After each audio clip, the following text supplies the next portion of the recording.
ఒక్కొక్కరు వచ్చి వాళ్ళ స్టైల్లో పద్యాన్ని చెప్తే ఎలా ఉంటుంది. బట్ ఇక్కడ మాత్రం మీడియా వాళ్ళకైనా పిచ్చేసిన వాళ్ళకైనా ఇది సరదాగా నవ్వించడానికే పొలిటికల్ వాయిస్, లైట్ తీసుకోండి. ముందుగా ఇక్కడికి ఆంధ్రప్రదేశ్ ముఖ్యమంత్రులు గవర్నీయులు వైఎస్ జగన్మోహన్ రెడ్డి గారు వచ్చి మాట్లాడితే ఎలా ఉంటుంది. ఒకసారి గట్టిగా చప్పలు కొట్టాలండి, జస్ట్ ఫర్ ఫన్.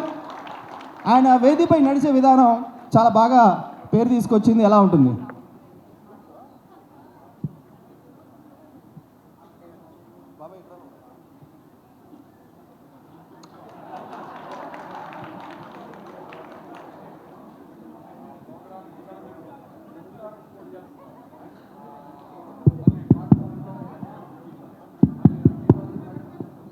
విచ్చేసిన వంటి అన్నలకు, తమ్ముళ్లకు, అక్కమ్మలకు, చెల్లెమ్మలకు, మరి వెండితెర అవార్డ్స్కి విచ్చేసిన వంటి ప్రతి ఒక్కరికి హృదయపూర్వక నమస్కారాలు తెలియజేసిన సవినంగా.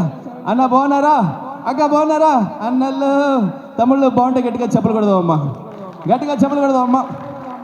ఈరోజు నన్ను పద్యాన్ని చెప్పమన్నారు, ₹1,00,00,000 బహుమానంగా ఇస్తా అన్నారు. ఛాలెంజ్, అన్న వచ్చాడు, అన్న చెబుతాడు, ఇంకెవ్వరు చెప్పలేరు అని ఇలా చెప్తారండి. ఎలా ఉంటుంది? చిట్టి చిలకమ్మ అమ్మ కొట్టిందా? చిట్టి చిలకమ్మ అమ్మ కొట్టిందా ఆడదలుచుకున్నాను ఈరోజు. చిట్టి చిలకమ్మని అమ్మ కొట్టినప్పుడు ఇదే రేవంత్ రెడ్డి గారు, చంద్రబాబు గారు ఓదార్పు యాత్ర కింద ఆడదలుచుకున్నా. ఆ పోయి పండు తీసుకెళ్ళి గూట్లో పెట్టి గుడుక్కు మింగేస్తే ఆ పండు నేను మింగేశానని చెప్తున్నారు ఇదే పెద్ద మనుషులు. అసలుకి ఆ పండుకి నాకు సంబంధం లేదు, ఆ చిలకమ్మకి నాకు సంబంధం లేదు. అవసరమైతే చిలకమ్మకి అమ్మ ఒడి ఇస్తానని చెప్తా ఉన్నాను ఈరోజు.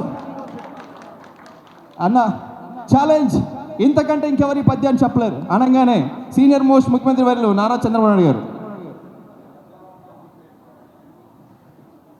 Please subscribe Pragna Media. Please like, share, subscribe to Pragna Media. Pragna Media, please do like, share and subscribe. Please subscribe to Pragna Media. Please like, share and comment if you like the video. Pragna Media.